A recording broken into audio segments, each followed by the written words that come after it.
All right, so today we have this full moon in Leo.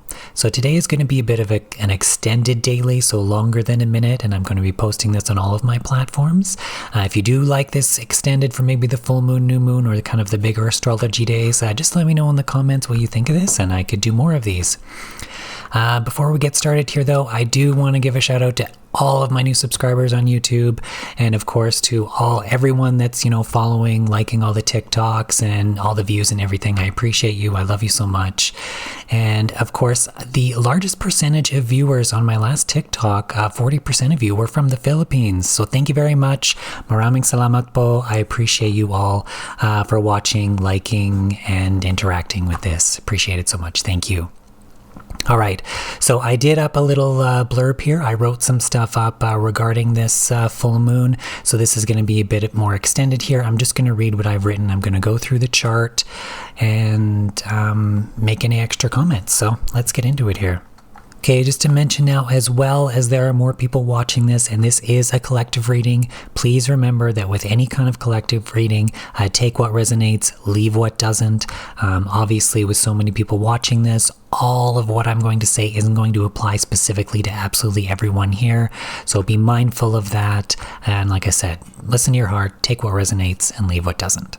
All right, so to get started here, let's pull up this full moon. So start off with what I've got written here. So Sun is still conjunct Pluto, so transformation and change are still a theme, especially in Aquarius, where transformation could occur out of nowhere or be very revolutionary and progressive in nature. Uranus is stationed, going direct in a couple days. Let me just pull it up here. So this could signal change and huge shifts, but not quite there yet, like an announcement for a future change. Uranus in Taurus is hard to shift, but with Pluto now here in Aquarius, Taurus might not stand much of a chance here. Change is inevitable, especially with aspects of money, abundance, and self-worth, as we start with this Uranus direct in Taurus, ruling over this Pluto transformation in Aquarius. All right, so this full moon is also making a T-square with Jupiter here in Taurus. So again, more of this Taurus energy surrounding stubbornness, what we value, money, material things, abundance, self-worth. Jupiter expands whatever it touches as well, so is strongly amplifying the effect of this full moon. T-squares are intense to begin with, and as full moons are about release, this could be signaling what needs to be let go of in these areas to allow for this inevitable change and transformation to occur. As the moon is in Leo, this could be quite illuminating. Maybe a hit to the ego in some cases, and could also surround aspects of unconditional love for oneself, and also reflecting that towards others regardless of their differences, as the Sun is in Aquarius. In uniqueness and individuality and understanding how that fits into society instead of just conforming is a theme in Aquarius. So this Jupiter in Taurus could very much be amplifying aspects of self-worth in this regard, surrounding our uniqueness and the unconditional love for self and what value we all bring to the table in terms of our connections to others and the world around us. All right, then we also have Mars in square to the nodes here and an exact square to Chiron on this day too. So Mars is also an exact square to Chiron in Aries and is moving to square the nodes, while still being conjunct to Mercury here in Capricorn. So Mercury is moving into conjunction to Mars. That will peak later this week. Mars is also part of a grand trine with Uranus and Black Moon Lilith. So we can see here it's trining Uranus, Black Moon Lilith. We can kind of note, it doesn't show the bottom trine here in the chart if I just focus on Mars, but it is there.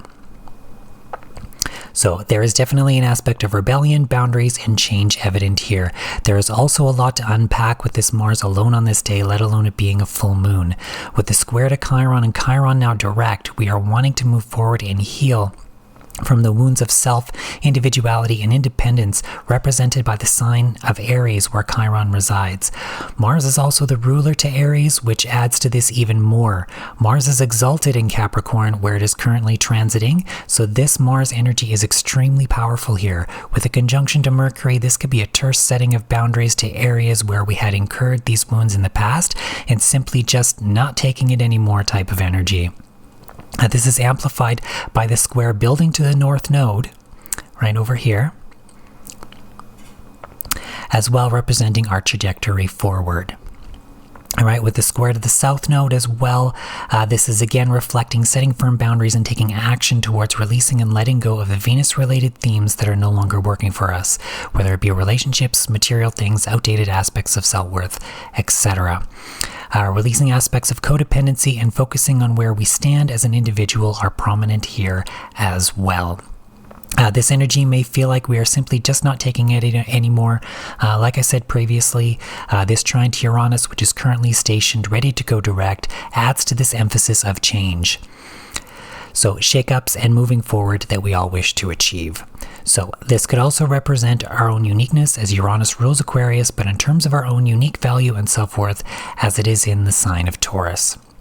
Uranus is not quite direct yet, so this could be readying the shakeups and changes that we ultimately are not just wanting to, but needing to make in our lives.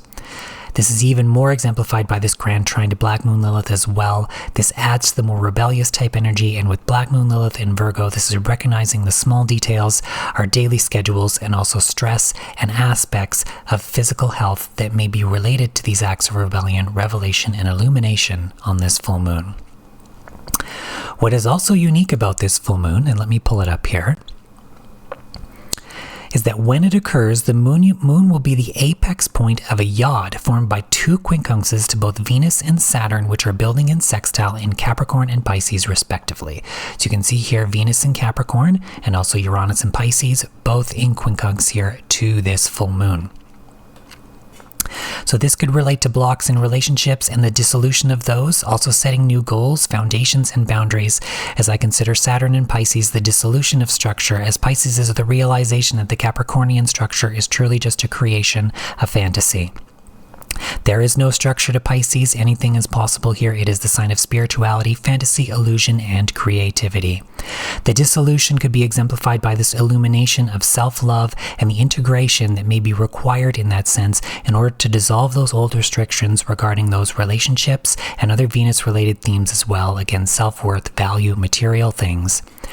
While the rough midpoint of this Venus-Saturn sextile being the Sun in conjunction to Pluto here in opposition to the Yod's apex. So the moon here is the Yod's apex. The Sun-Pluto conjunction is obviously the other part of this full moon, which would be the apex of the Yod here. Right? So the Yod's apex, which is the moon, this midpoint can sometimes provide a solution. Now I say that because this is typically known as the activation point of a Yod. However, it is the balancing out point of the focal point. So sometimes with that balancing can provide more of a solution to this area. So it can provide that balancing point to this issue of the Yod. In this case, complete rebellion, transformation, power, and recognition of our own uniqueness and how that can fit into the world without sacrificing who we truly are and living in authenticity. The moon in Leo representing loving ourselves unconditionally in order to find the appropriate balance to allow that to happen. This full moon could also represent an emotional release to what would be in the way of that as well.